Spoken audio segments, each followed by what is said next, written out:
Salut la machine et j'espère que t'es au top. Dans cette vidéo, on va parler de force et interaction. Les forces, c'est vraiment le pilier principal lorsqu'on va commencer à étudier la mécanique dite newtonienne. Ça c'est Newton, celui-là qui s'est pris la pomme sur la gueule. Il faut bien comprendre cette notion, comment la modéliser physiquement, mathématiquement. C'est ce qu'on va voir dans cette vidéo.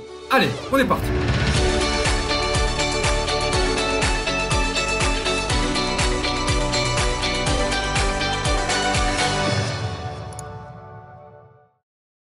Les forces et interactions. Première grande question, comment définir une force? On comprend facilement une force quand il y a un contact physique. Par exemple, là, tiens, si Trump s'amuse à appuyer sur le bouton de la bombe nucléaire. Voilà, on voit un contact entre son beau petit doigt et ce bouton. Donc on se dit, tiens, il y a un contact, quelque chose bouge, donc il y a bien une force. Alors, on voit aussi beaucoup la force quand il y a un mouvement physique.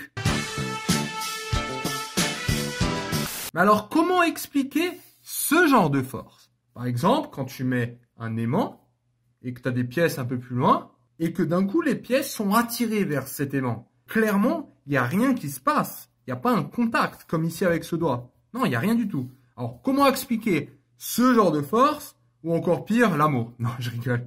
Ça, n'essaie pas, de toute façon, ce sera un bordel. Alors, pour expliquer ces forces, il faut d'abord introduire le concept d'interaction. Alors, une interaction, c'est quoi? On dit que deux corps interagissent si le mouvement de l'un dépend de l'autre. C'est juste ça. Alors, est-ce que, dans ce cas, on peut dire que ces deux corps, alors le corps, on va dire aimant et pièce, ou trombone, est-ce que eux, ils sont en interaction? Là, on voit bien que ces trombones se rapprochent de l'aimant. Donc, clairement, si j'enlève cet aimant, le mouvement, il va s'arrêter. Là, il n'y a pas de raison que des trombones partent à gauche. Non. Donc, déjà, on voit qu'il y a une dépendance au niveau du mouvement. Donc, ces corps interagissent. Ça, c'est la première chose. Donc, l'exemple de l'aimant. Et si c'est le cas, et ce qu'on a dit, c'est si l'un des deux corps est capable de modifier le mouvement de l'autre, alors, on a une action mécanique. Alors, action mécanique, c'est marrant, parce qu'on n'en parle pas trop. Nous, on dit tout le temps force. Alors, c'est presque la même chose. C'est juste que, c'est une petite subtilité au niveau du langage, une action mécanique se modélise par une force. Et ce qui est bien, c'est quand on modélise une force, la plupart du temps, tu vois F comme force, voilà, il y a un trait au-dessus. Et ce trait, c'est bien le vecteur. Celui-là que tu vois en maths aussi. Alors, pourquoi utiliser des vecteurs alors qu'on parle de force? Alors, un vecteur, c'est sympa parce que dans un vecteur, dans sa définition, il y a quoi? Là, j'observe ce doigt. Ce doigt appuie sur le bouton. Ok, donc on a bien une direction, on a un sens et un point de contact. Et en plus de ça, une force a ce qu'on appelle une intensité. L'intensité, c'est est-ce que tu appuies fort ou est-ce que tu appuies juste un tout petit peu? Et en fait, avec cet outil mathématique qui est le vecteur, on a trois de ces choses qui sont dedans. On a tout d'abord la direction. Alors la direction, je te rappelle que c'est une droite. Tu vois, en fait, j'aime bien ce mot technique. Parce qu'on confond souvent direction. Alors direction, ça serait ça. Sens, ça serait ce sens vers la droite dans ce cas-là. Et la longueur, ça serait, tu prends la taille. Avec une règle, tu prends. Vu qu'on confond souvent direction et sens, moi ce que j'aime bien, c'est ça te fait penser à une droite, tu vois, donc direction et droite, ils commencent par la même lettre. Voilà, le sens, c'est gauche ou droite, tu vois, tu dis le S de gauche ou le S de droite. Des petits mots techniques pour toi. Donc déjà, un vecteur comporte ces trois choses. Et à ça va s'ajouter, pour la physique en tout cas, un point de contact. Donc quand on parle de force, il y a à la fois les trois caractéristiques d'un vecteur, sauf qu'il y a aussi un point de contact en physique. Parce que voilà, là, on voit bien que le doigt appuie ici, il appuie pas là.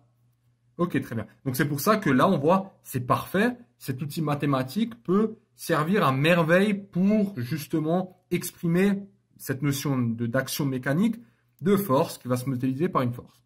Alors maintenant, tu vas me dire, ok, très bien, j'aime bien. Mais qu'est-ce qui se passe quand il y a une force invisible? Force invisible, par exemple, une pomme. La pomme, tu la jettes, tu la laisses tomber ou tu te laisses toi tomber. Tu vas voir que tu tombes. Quand tu tombes, le poids, T'es d'accord que c'est la gravité, disons? Donc le poids, ça va être une force. Donc la gravité, c'est une force. D'ailleurs, il y a une vidéo là-dessus. La gravité est une force. On va pas rentrer dans les détails du type de force. Mais où est-ce que cette force s'applique? Ça, c'est la question. C'est pas une convention, mais c'est quelque chose de logique. C'est qu'on va utiliser le centre de gravité. Le centre de gravité, c'est, si tu dois le représenter d'une certaine manière, c'est, si tu as un objet, alors avec un rond, c'est très simple. Un rond, le centre de gravité, ça va être le point où tu vas appuyer. Par exemple, là, si je mets mon doigt, disons que ça, c'est une crêpe. Si je mets, ouais, un disque plutôt. Et si je mets mon doigt exactement là, j'arrive à le tenir en équilibre. En fait, c'est sur son centre de gravité. Ça sera parfaitement en équilibre. Quand les objets deviennent un peu plus bizarres comme ça, alors, pour simplifier le problème, on va juste dire, ok, tout ça, peut-être qu'on va le représenter comme un rond et ça sera son centre de gravité.